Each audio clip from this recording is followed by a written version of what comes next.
Good evening, everybody. Welcome to Cop Talk Thursday World Cup edition.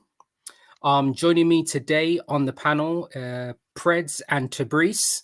There's going to be a double question here. Firstly, how are you?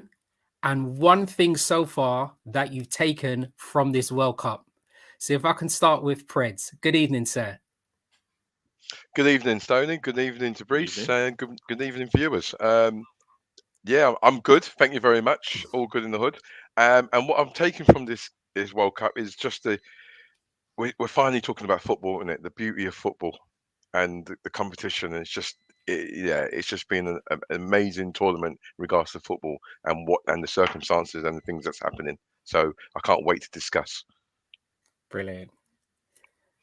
Same question goes over to you, Tabrice. How are you, sir? And one thing that you've taken so far from the World Cup. I am well. Thank you again for having me. The one thing I've taken from the World Cup is that the world is very small.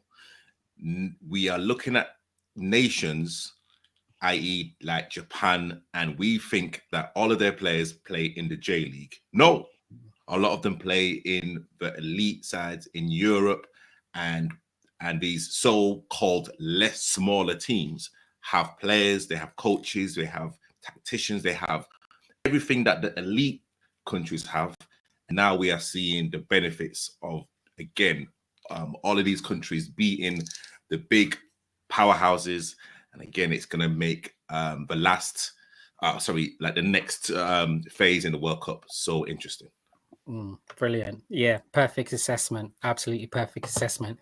So for this evening's show, for all of our viewers, don't forget to like, share and subscribe. We are also sponsored by Global Mapping Service. Thank you very much for our sponsors. It's important that we mention how much you support us, and we're grateful for your service. On this evening's episode, on this evening, we've got someone tuning in here, which is fine. On this evening's episode, we're going to be speaking about England being into the last 16. We're going to be touching on England versus Wales, England versus Senegal on Sunday. Also going to be trying to find out whether you have a World Cup player watch, if there's any players that have actually caught your eye. Harry Kane actually hasn't managed to get off the goal scoring target yet. So I wonder what he's thinking about in regarding to the Golden Boot. And we'll also be touching on very briefly about a comment that's obviously been aired against our wonderful right back, Trent Arnold, today as well. So just to open up the show, England are into the last 16. How do we think England have fared so far? And do you think that they warrant featuring on Sunday against Senegal?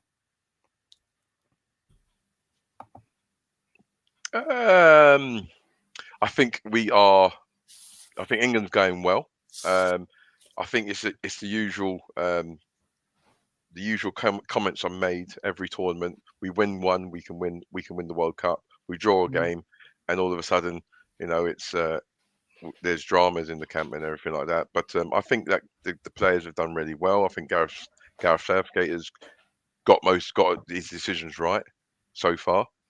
I think everyone was, baying for is Foden to start. Yeah. And you know what? I'm so glad that public perception wanted Foden to start.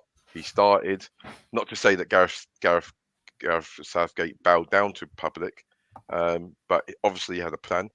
And I was really glad that actually Foden turned up. And the rest of the players as well. And they put in a really good performance against Wales. Wales could have been a potential banana skin,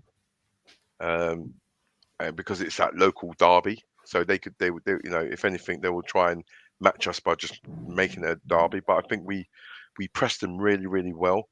We didn't allow them to create any passage of play.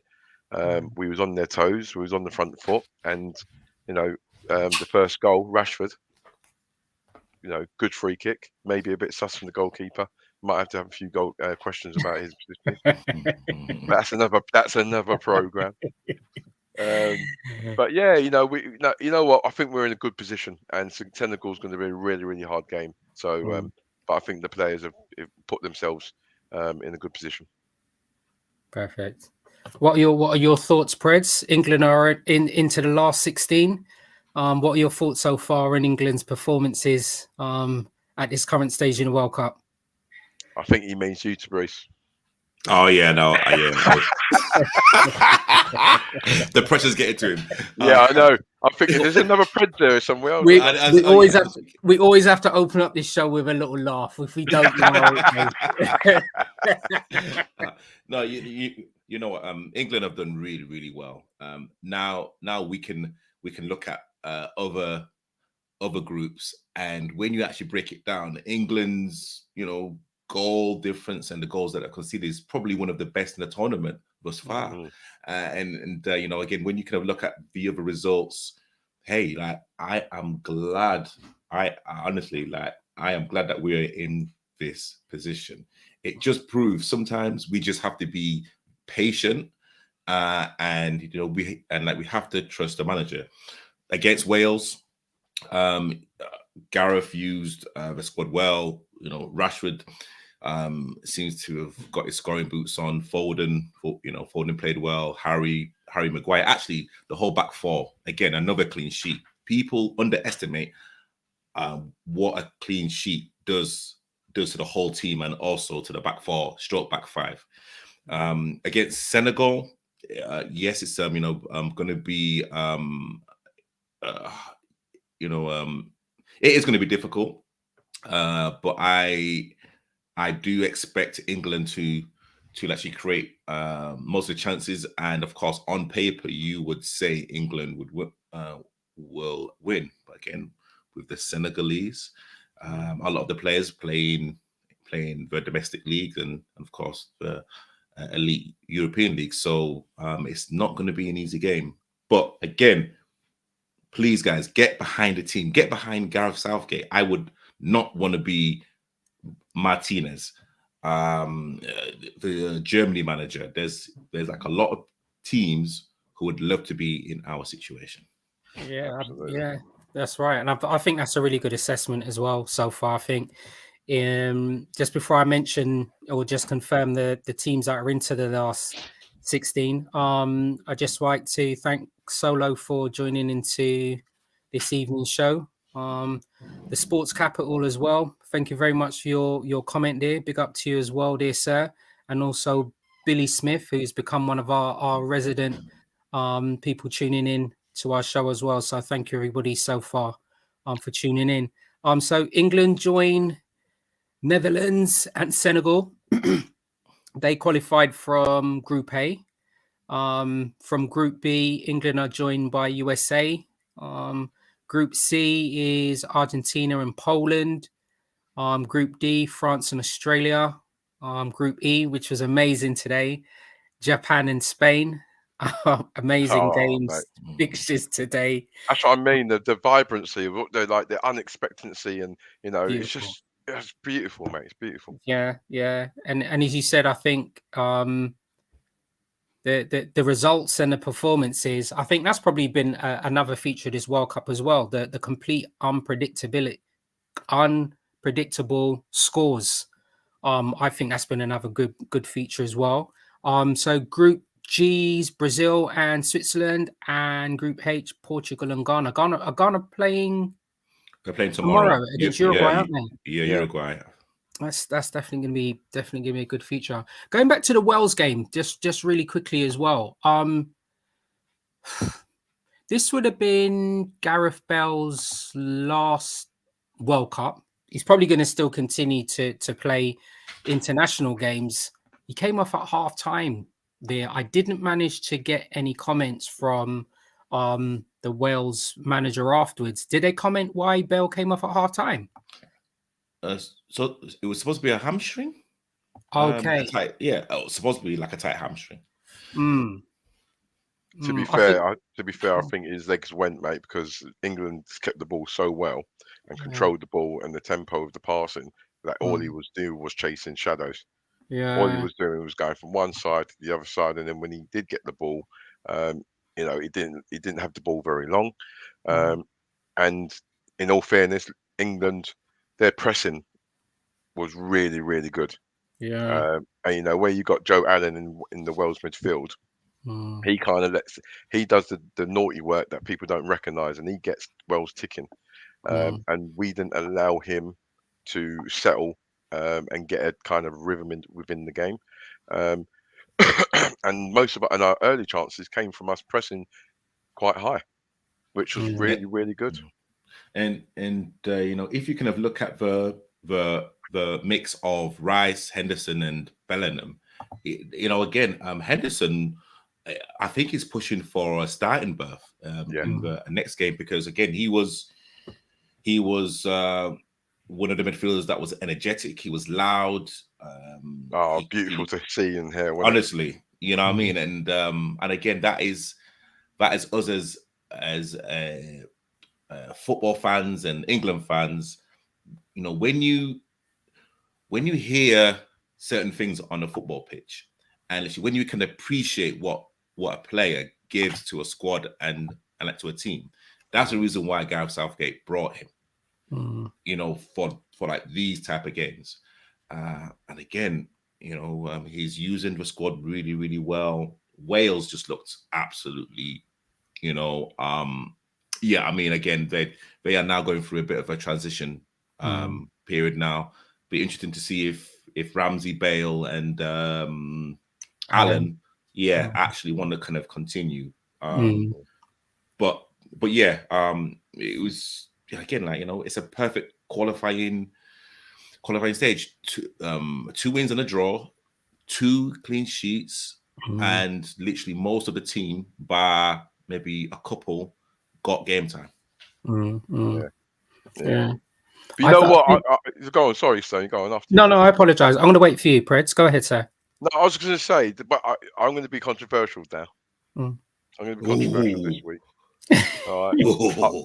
I love that we always take turns, don't we? I got a little bit of like, because I was watching the game, and I've got to be honest. Even though we were playing well and pressing well, I was frustrated with our performance in the first half, because Jude Bellingham was picking up some great pockets of space in between the lines in the final third, and people just like other players turned the pass down.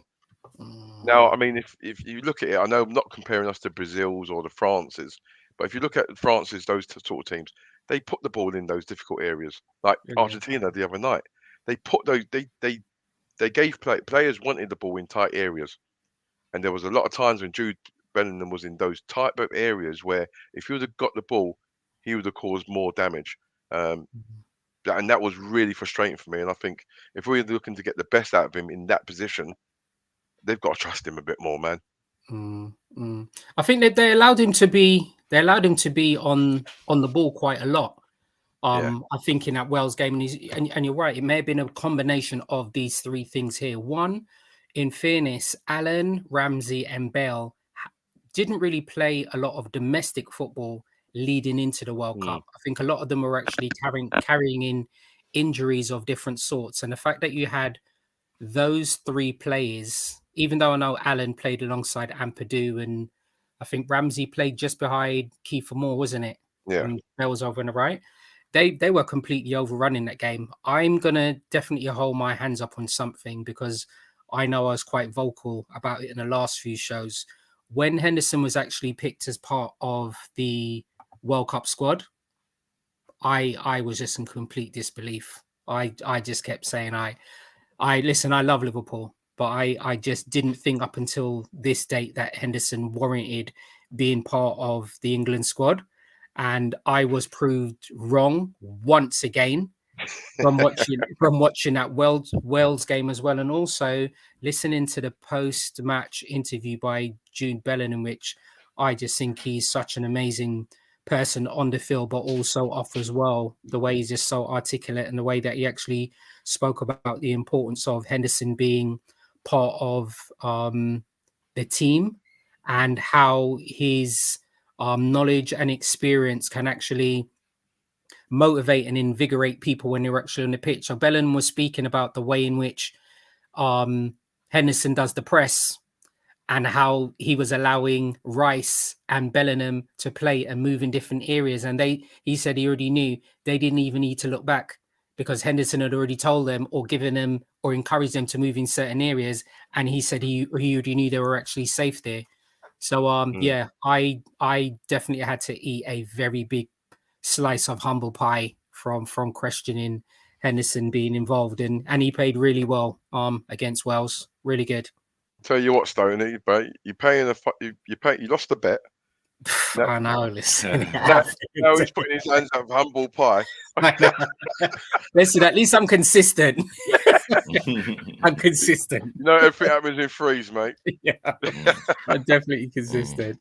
I think I think people actually do not realize that a lot of every single nation are kind of confined in their hotel or literally in their on their premises. So like you need a really good balanced squad, people that you can confide in, people that you can have a laugh with, people that have been there and done it, and it's all good saying, we just want all of the best players and but again, like imagine, I mean, literally, I can literally imagine me, you, Prez and Artie in like one room. That would be so much joke. Yeah, we would have it was so much laughter because literally all of us have kind of different characters and we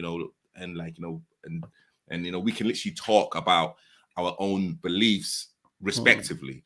And literally I think that's what you see now in this England squad, where like there's just a really good balance. And again, having Henderson, having Maguire in there as well, and probably even having Rashford, that's kind of been there and done it as well. It just seems like a very harmonious squad. Agreed. Yeah. And hopefully there won't be too much of an impact. I think it was mentioned this morning that Ben White has had to travel home for personal reasons. So hopefully he's in a good place. And hopefully England's defensive line is strong enough where they won't feel depleted and be a player down for that. So moving forward, we've got Sunday, Senegal, 7:00. No Mane for Senegal, but they still managed to get to the last 16. Where's Senegal's threat going to be for England? Where do you guys see that? How do you see them setting up? How do you see them trying to breach England or actually get a result against them on Sunday? I think their kind of midfield is again very tenacious, very, very physical, very strong. I really believe that they are going to concede possession and literally say, you know what, we're gonna have two left backs of four, and we're gonna hit you on the break. And again, like they can have the like weapons to do so. They will also give us chances as well. Like, let's be real. Like defensively, they are not the best, but they are organized. And like again, they like probably know every single player anyway. Well, yeah. So like it's not going to be a surprise. And because they're underdogs, they have nothing to lose. So they're going to go into it smiling, joking. I like believe, and you know what? Again, when they kind of have their chance, I think they could potentially hurt England. Yeah, I think with the Senegal game, I hope that the Southgate's not taking this lightly or being complacent, and the players are not being complacent in regards to this is going to be a physically hard game because they are quite mobile. They're physical as well. They know the European game. The players in there, Senegalese players. They've also got the players to hurt us on the break, like Tabrice has said. So England have to go and do what we've done before, which is go and pressure high, and then gain control of possession. And because Senegalese, the discipline we're used to seeing in European football, like they can maintain that for a certain amount, and then all of a sudden they get a little bit rickety, don't they? At times. But they done really, really well when they played against Ecuador. And they've got the big boy up front. I mean, at the back in it, Colombe. Is it Colombe? Koulibaly. Koulibaly. Koulibaly. Koulibaly. They've got Mendy in goal. So, like, you know, they've got some big characters in there. So it's going to be a good game, a hard game. But hopefully, if England can carry on where we finished, you know, we'll be in a good position. Yeah, definitely. Good evening, Vinny. Thank you very much for tuning in to Cop Talks Thursday World Cup edition. Don't forget to drop any of your comments that you wish to, and everybody else that is tuning in, don't forget to like, share, and subscribe. I think from the Senegalese team, it's been interesting to see they've got two guys in, haven't they? They've got one that plays for Marseille and Idrissa that plays for Everton. He's actually played more of an advanced position for Senegal. When he was playing for Everton, I know Lampard's moved and they've played in quite a series of formations at Everton, but he played more of a defensive position. But for Senegal, he's almost playing just behind the lone striker. So I think that's been interesting to obviously seeing how he's obviously been position and actually played there for Senegal. But the same thing, they got the young man Sarr. Is he at Nottingham Forest now? Or is he still at Watford? He's still at Watford, isn't he? Is he still at Watford? Okay, yeah. He's still over at Watford there as well. So you're right. And as he said, I don't know, Mendy's had quite an indifferent season for Chelsea. So I think if there is an area that can probably be breached, I think it's probably for us to really test the goalkeeper. He hasn't really been on the form that he was when he first started at Chelsea. But as he said, this World Cup has been completely unpredictable. So we could probably end up having an amazing game. But we look forward to 7 o'clock. What's he doing? I mean, like, coming to his house from TikTok. I mean, like, Vinny's just like taking up my screen, so literally I thought there you go. There you go. Hey. There you go. That's class. No, you know what? I mean, okay, so African continent, Senegal, like, thinking, wow, like Senegal, what if Senegal scores the first goal? Like, am I going to be like, all this? Am I going to be, hey, like, I want, personally, I want all of the African teams to actually do really, really well. Okay. And it's like, hey, like, whoever wins, I'll be absolutely happy. Is it England or Senegal? Why are you drawn between? Why do you think that you're drawn between the teams for England and Senegal? What is it? What is it that you're unsure about? Listen, I mean, again, living in an African household, man. Like, again, like the culture is deep. I mean, it's like we like love our brothers and sisters, but also as well, like I'm born here, I'm educated here. I kind of love this like country. But it's like, okay, I can also want an African team to win a World Cup.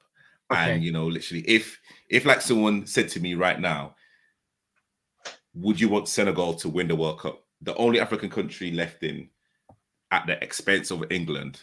I would have to say yes. Okay. All right. So it's. I mean, the two African teams in it's either Senegal or Ghana, isn't it? Morocco are still in. Oh yeah, sorry, I do apologize. North African, Morocco are still in as well. I think Ghana have to beat Uruguay, I believe. Yeah. Who else is it? And Senegal. But again, it's hey, I mean, that's just kind of how I feel. But Okay. because again, you know, it'd be amazing for the country. And you know, again, you know, hopefully it will dispel a lot of myths in terms of well, I think a lot of the African players are, you know, I like playing in the kind of elite leagues as well. But again, it's just to say, look, like the African players can actually compete at the highest level consistently and actually beat the best as well. Yeah, I think where England might have an advantage in regards to the Senegalese is the set pieces defensively. Senegalese are not being the best defensively, but then in actual fact they actually go forward and score from some set pieces as well. It's going to be, you know, I want England to win, but like you say, you know, with Senegal, it's almost like I've got a little attachment to Senegal because of Mane. You know, all those years being at Liverpool, and you've seen his story, ain't you? Yeah, you know, we've all seen Mane's story, and it's involved him going back to Senegal and you know doing wonderful things out there for the Senegalese nationals out there. So, in one part, it's like, yeah, I want them to do really well, but then another part, the heart says, look, the three lions. Yeah. You know, three lions of, you know, want the three lions to win. So football's coming home. Well, someone said it at my workplace when they said about football's coming on. They said the one thing that's coming on is England. They may not be coming on with any silverware, but they'll still be coming home. So I'm not having that shout. Not having that shout. Not having that shout. We've probably seen a lot of different topics of discussion during the World Cup. One of which featured today with the Japan and Spain game. It seems like the Japanese second goal, from all of the footage that was actually shown, from the screens, from hearing all of the pundits speaking, that the ball appeared to be out. VAR indicated that it was in, and Japan's second goal stood, which allowed Japan to be victorious in the game and them to get the victory. I mean, I watched the game. I saw the moment in real time with everybody else. And then I obviously saw them speaking about it afterwards in the studio. I'd say I have not played football at an elite level. Unfortunately, a lot of the games I played didn't even have linesmen and definitely didn't have VAR. But that ball today appeared to be off. I don't know if anybody managed to see it in the comments, or Preds or Tabrice, if you managed to see it. Were there any thoughts that you have on that? It just contributed to the madness of this World Cup. I watched it briefly before we came on air, and I'm shouting and going, "That's out!" But then I couldn't, because I didn't watch the match. I didn't realize it went to VAR, and then the referee went and had a look.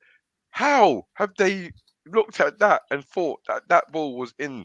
I do not know. It's craziness. It, like, if you think about it, yesterday regarding the Argentinian game where Messi got a penalty. Messi got a penalty for the goalkeeper coming out. Now, like, I've got to be honest, I would have been redundant back in the day playing, because I did punch a few heads. Yeah, I mean, going out and oh, sorry, I missed the ball, but I punched a few heads. Like, I would have been made redundant. That was a absolutely ridiculous decision. So, in one way, I'm not surprised. In another way, I'm still just like, it just contributes to this madness of a World Cup that's happening. Yeah, very much so. Did you manage to see the Spain Japan game at all, Tabrice? I was actually driving. I had to listen to it on TalkSport. I was so angry. I'm like, oh my gosh, I'm missing probably the best day. I couldn't. The Costa Rica game it was literally going back and forth. And of course, there was a time where Costa Rica took the lead, and like it was going to be Costa Rica and Japan. I'm like, you can't make this thing up. Yeah, I mean, I kind of heard what the pundits were like saying, and you know, they kind of went into, you know, I'd say a very kind of extensive debate about it. And does it Does it look dodgy? Yes. I've like seen it at. I've actually seen it at 2 angles. So I've seen it side on where it looks off, and then there's the bird's eye view where supposedly like the circumference of the ball is still on the line. But I mean, I you know what I mean. Spain still had opportunities and still had time to actually score goal. You know, to actually score, and they didn't. So fair play to like Japan and also as well. It shows to any young player never give up on a kind of dead ball. Yeah. Always play to the whistle. And honestly, like the basics of football, isn't it? It's the basics of football. Play to the whistle. Yeah. And again, fair play to Japan. Yeah, definitely. It's craziness, mate. But you'll be like, but the thing is, things like that it has an impact on it and a domino effect, and like for that reason, the team's now going home. True, definitely true, you know, definitely true. We live on, and we look forward to Sunday at 7:00. Mm-hmm. So, good evening, Vinny. Thanks very much for tuning into this evening's show as well. I think Vinny had posted a comment there about what his thoughts on the goal or non-goal decision as well. Thanks very much, everybody, for tuning in once again today. Don't forget to like, share, and subscribe. And just a gentle reminder that we are sponsored by Global Mapping Services. So we have got to the latter stages of the World Cup, as we said. It's going to be the last 16 soon, over the weekend. Was there a player that you had in mind that you were looking forward to watching for the World Cup?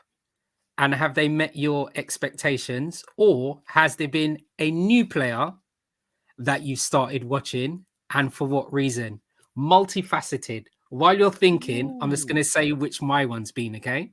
And this is quite bizarre, but just hear me out on this, okay? So, I haven't played FIFA in a little while, but a couple of years back when I used to play FIFA on the FUT, I used to buy Ochoa all of the time in goal for Mexico. Right? So even though he's 37, I was actually looking forward to him actually probably featuring in his last World Cup. So in a strange way, my player that I was looking forward to watching was Ochoa for Mexico. And funny enough, I've actually watched the Mexico games on rerun more than any other team, which is the most bizarre thing under the sun for me. I don't know why. I don't know whether it's his headband, the fact that he's got hair and I don't have hair anymore. But yeah, my player watch was Ochoa, so it was nice that I can actually see him being a captain for Mexico and probably featuring in his last World Cup. So that was my player watch. I'll open the floor to both of you gents and tell me if there's a player you had been looking forward to and a player that has now possibly caught your eye. I'll tell you what. The player I was looking forward to was the boy from Ghana, Kudos. Okay. Oh, striker. Right? Yeah, striker. Now I'm looking forward to seeing. I've seen him play for Ajax against Liverpool. I'm looking forward to him. I'm thinking, yeah. But then another player just blew my mind. Okay. I'll tell you who it is. Vincent Abubakar. And what team has he played for, sir? Cameroon. Okay. You know the boy who come on second half for Cameroon and done the most audacious finish in World Cup history. The geezer's got more front than in Brighton Pier. I'm like, how dare you? How dare you like finish in a World Cup qualifying game? And like Tabrice has said just moments ago, you got taught a long time ago, you play to the whistle. So yeah. The boy played to the whistle and he made the chip, the lob. I don't know what you call it. Was it a chip? Was it a lob? I don't know. But I was like that. I was speechless for about 2 minutes because I've grown up watching World Cup football. Never seen anything like it in my life. Like that. No, that's beautiful. And you're right. You are correct in saying that there's been certain quite breathtaking moments as well. in a World Cup. And even some players, I think the player you was mentioning about, he does play in this Saudi Arabian league actually. But yeah, you're right. There's been players, and I'm telling you, they've opened up my eyes as well, and it's been nice to watch. There was while Tabrice is thinking, go ahead, Tabrice, with your thoughts. And I know there was a player that plays in a Portuguese league. Was it I think, is it for Saudi Arabia? He plays in a Portuguese league, and he scored 2 goals. Played up. While Tabrice is thinking, he's going to try and come back to me. So who is your player that you're looking forward to for the World Cup, and who has possibly surprised you? Okay. I was actually looking forward to seeing Messi. I mean, and I know it's a, I'd say a player that everyone watches, but I just want to see, like, how he just walks into a position and literally how he just doesn't move. And I was like thinking, and I was thinking to myself, if I did it on a Saturday or a Sunday, I'd get a rollicking. Yeah. But I think he's literally built that credit for like him to do that. But literally, when he kind of gets the ball, he comes alive. And he kind of picked up very intelligent pockets of space, and it's very hard to mark because he literally acts as if he's just not interested at all. And then once he can like smell that there's an opportunity, then honestly, that's kind of when he kind of comes alive. And honestly, it was really interesting to watch. Another player that I was very surprised, and as a defender, I looked very closely at him, and I was thinking, you know what, I think you could play at a higher level, and that's Matty Cash for Poland. For Poland, he again against Argentina, he did well against I don't know, De Maria. He actually did really well, and could also Messi and Alvarez as well. And literally, what he did really well is that he kind of condensed the space. So he wasn't just drifting to his kind of right back area. He was kind of really making sure that he was kind of close to his centre backs, winning headers, interceptions, and literally when he kind of got the ball, he looked tidy on it, and he didn't look out of place. He's a player that I think could easily play at a higher level. No disrespect to Aston Villa, but I think he could easily play in a team that's vying for the Champions League. I think you're definitely right about that. In fairness to Brees, you're right. He actually caught my eye as well. Actually, he actually seems like he's actually been playing at an international level for a long period of time as well. He did not seem out of place, and he played with aggression. And I'm talking about aggression, not forcefully to hurt anybody, but with the intent on saying he's got an area that he's occupying, and he actually did own it. So yeah, you're right about Matty Cash there as well. I didn't see him playing that well for Aston Villa, but maybe I hadn't been watching him as consistent as I possibly could have. But he did actually have a good game as well. Yeah, you know what? And the thing is, it's quite strange you say Matty Cash, because his younger brother used to be in the team that I coach. And Matty Cash used to come down and watch him play. But incidentally, I played against Matty Cash's dad back in the day in non-league football. His dad was a right back, and I played against him, and he's playing wise, and I've played against him when he's been coaching. So I've known the family quite a long time. And what a great family, what a beautiful family. And I was so happy that Matty Cash got the opportunity to play for Poland, represent Poland, and to go and represent himself and his family at the World Cup. So I'm over the moon for the Cash family. He's fully deserves, and yeah, I agree with Tabrice. Bit biased, but I agree with Tabrice. He can play higher. Yeah, no, that's brilliant. The player that I was saying that played up front, I thought it was from Saudi Arabia. It was from Iran. They had the striker Taremi for. I think he plays for Porto.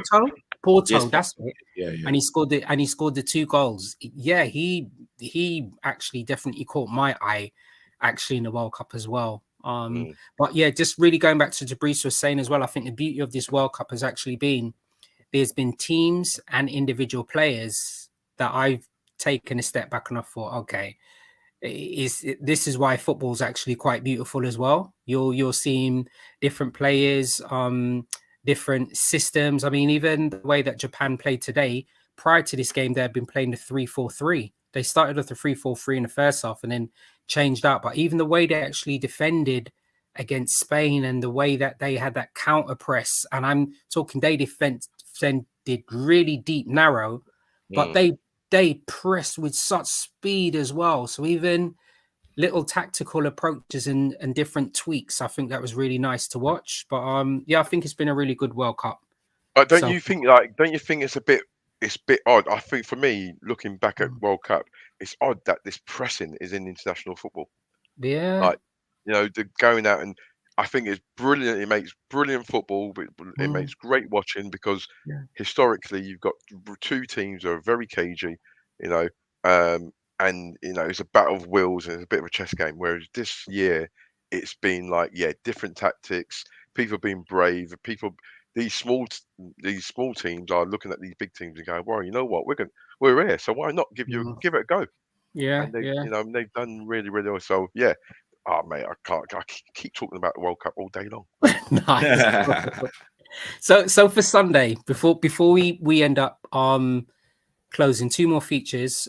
Just going to speak about a provisional team for England on Sunday, and some of the squad players that probably haven't started and could possibly feature on Sunday.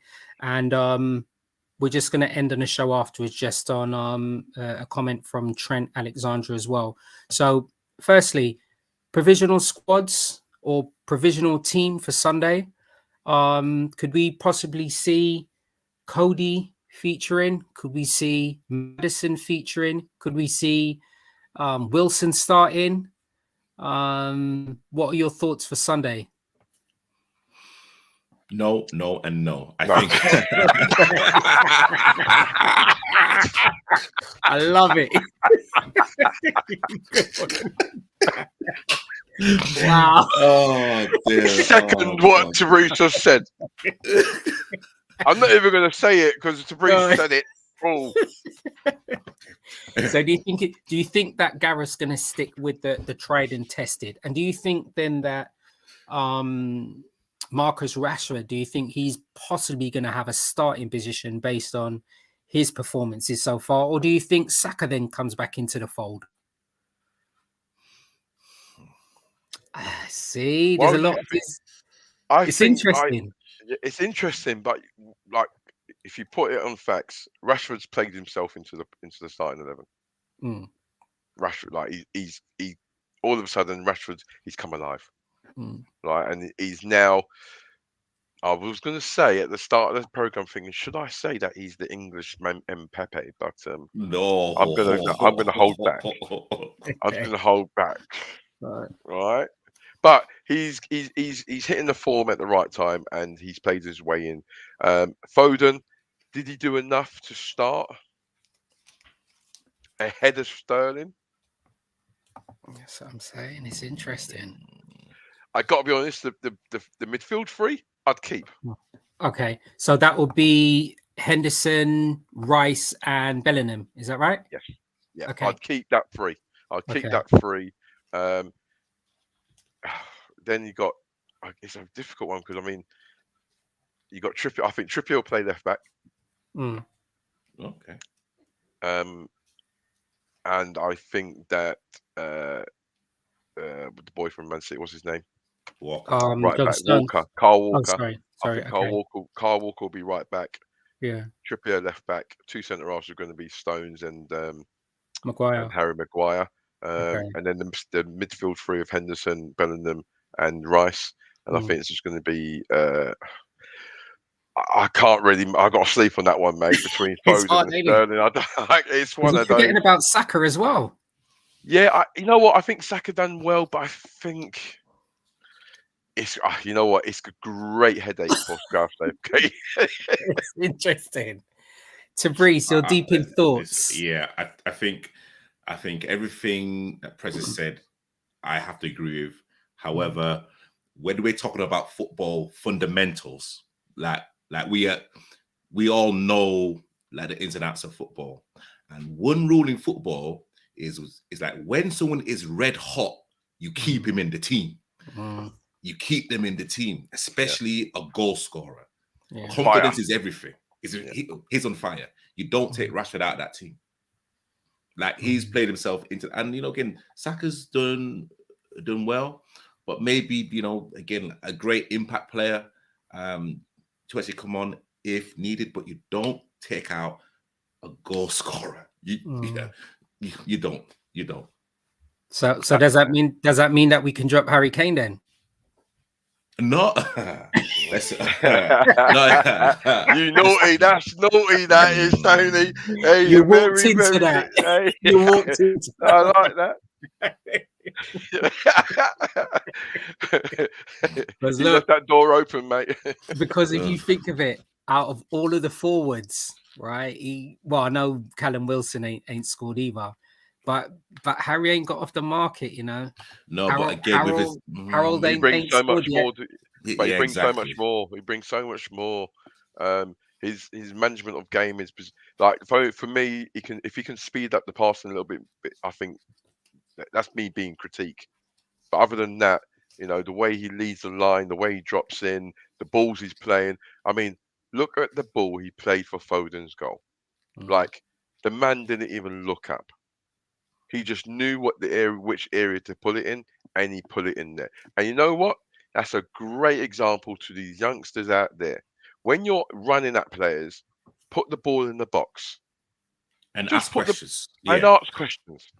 Put the ball in the box. If you nowadays, like I'm not going to stereotype or say to young players, but you got players in this age now where if they would have got in the position where Kane was, they would have cut back, and then they would have passed it back, and then all of a sudden the move would have pitted out.